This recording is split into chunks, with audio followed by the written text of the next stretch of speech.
আজকের ভিডিওতে আমি আলোচনা করব ডিসি জেনারেটরের যেমন হচ্ছে ডেফিনেশন, ওয়ার্কিং প্রিন্সিপাল, তারপর হচ্ছে ডিসি জেনারেটরের বিভিন্ন রকমের পার্টস, এই সংক্রান্ত বিষয় নিয়ে আলোচনা করব। তোমরা যারা আইটিআই এবং যারা ডিপ্লোমাতে পড়ছো, তোমরা এই ভিডিওটা শুরু থেকে একদম শেষ পর্যন্ত দেখতে থাকো, তাহলে যে ডাউট সেই ডাউটটা ক্লিয়ার হয়ে যাবে, কারণ আমি এই ভিডিওটাতে বাংলাতে এবং সম্পূর্ণ আলোচনা করছি। তাহলে চলো শুরু করি। প্রথমে হচ্ছে ডিসি জেনারেটরের ডেফিনেশন। ডিসি জেনারেটর ডেফিনেশন কি বলছে? ডিসি জেনারেটর হলো এক প্রকার রোটেটিং ডিভাইস যা মেকানিক্যাল এনার্জিকে ইলেকট্রিক্যাল এনার্জিতে রূপান্তরিত করে। অর্থাৎ এটা হচ্ছে একটা ডিসি জেনারেটর। এই ডিসি জেনারেটর দেখতে পাচ্ছ, এখানে লেখাই আছে ডিসি জেনারেটর।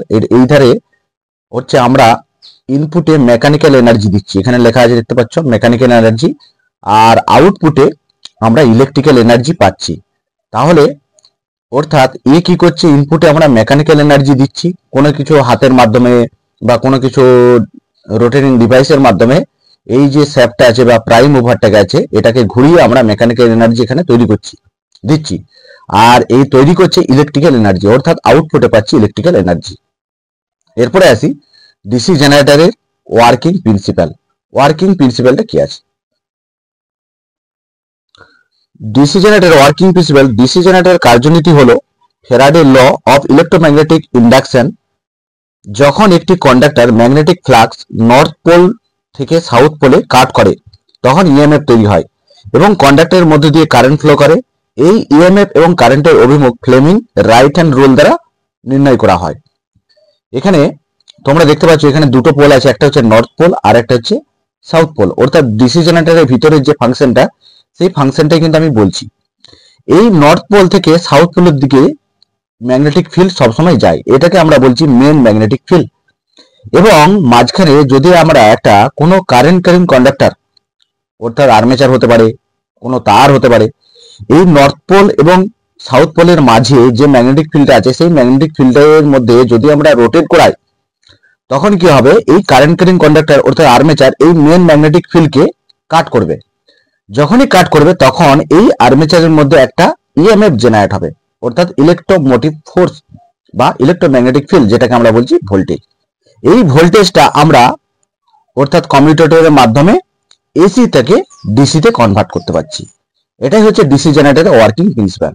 এটা যদি বুঝতে না পারো, আমাকে এই ভিডিওতে কমেন্টে জানাবে, আমি ডিসি জেনারেটরের ওয়ার্কিং প্রিন্সিপাল স্পেশালি একটা ভিডিও আলোচনা করে দেবো। এরপরে আসি ডিসি জেনারেটরের কনস্ট্রাকশন। ডিসি জেনারেটরের নিম্নলিখিত পার্টসগুলো কি কি রয়েছে? এক হচ্ছে ডিসি জেনারেটরের দুটো ভাগে ভাগ করেছে, একটা হচ্ছে মেন পার্টস আর একটা হচ্ছে অক্সিলারি পার্টস। মেন পার্টস এর মধ্যে রয়েছে armature, pole, field coil, commutator. আবার আর্মেচারকে দুটো ভাগে ভাগ করে যায়, একটা হচ্ছে কোর আর একটা হচ্ছে ওয়েন্ডিং। কোর কোনটা, ওয়েন্ডিং কোনটা, এগুলো যদি বুঝতে না পারো, আমি স্পেশালি ভিডিও আমি আবার নিয়ে আসবো, তোমরা একটু কমেন্ট করে জানাবে। আমি জাস্ট হচ্ছে একটু মানে কি বইটা থেকে একদম নর্মাল ভাবে আলোচনা করছি, পুরো ডিপলি কিন্তু যাচ্ছি না। পোলকে দুটো ভাগে ভাগ করে যায়, একটা হচ্ছে কোর আর একটা হচ্ছে সু। আর ওয়েন্ডিং কে দুটো ভাগে ভাগ করে যায়, একটা হচ্ছে ল্যাপ ওয়েন্ডিং আর একটা হচ্ছে ওয়েভ ওয়েন্ডিং। এরপরে ডিসি জেনারেটরের মেন পার্টস তো হয়ে গেল, এরপর আছে অক্সিলারি পার্টস। অক্সিলারি পার্টস এর মধ্যে কি কি আছে? একটা হচ্ছে ইয়ক আর একটা হচ্ছে স্লিভ রিং। ইয়কটা মানে হচ্ছে ডিসি জেনারেটরের যে বাইরের যে অংশটা, অর্থাৎ কাস্ট আয়রন বা কাস্ট স্টিল দ্বারা তৈরি, সেটা হচ্ছে ইয়ক। স্লিভ রিং এই যে কমিউটেটরের সাথে যে কমিউটেটরের মতো যে তিনটে রিং থাকে, সেটাকে বলছে স্লিভ রিং। কার্বন ব্রাশ, এই কার্বন ব্রাশ হচ্ছে কমিউটেটরের সাথে অ্যাটাচ থাকে, যা collect the current from the commutator, অর্থাৎ কমিউটেটর থেকে কারেন্টটাকে কালেক্ট করা, এটা হচ্ছে কার্বন ব্রাশের কাজ। শ্যাফট, আমরা ডিসি জেনারেটরের যে বাইরে মোটরের যে বাইরের যে দণ্ড মতো অংশটা দেখতে পাই, সেটা হচ্ছে শ্যাফট। বিয়ারিং, বিয়ারিং আমরা অনেকেই জানি, সাইকেলের বিয়ারিং থেকে ছোট থেকে দেখে আসছি, অর্থাৎ যে কোনো জিনিসকে ঘোরাতে গেলে বিয়ারিং এর প্রয়োজন হয়। তারপর হচ্ছে লিফটিং হুক। লিফটিং হুক এই মুহূর্তে তোমরা দেখতে পাচ্ছ, name plate, plane cover, terminal box, cooling fan, অর্থাৎ এগুলো হচ্ছে এই যে পার্টস গুলোর নাম বললাম, এগুলো হচ্ছে অক্সিলারি পার্টস।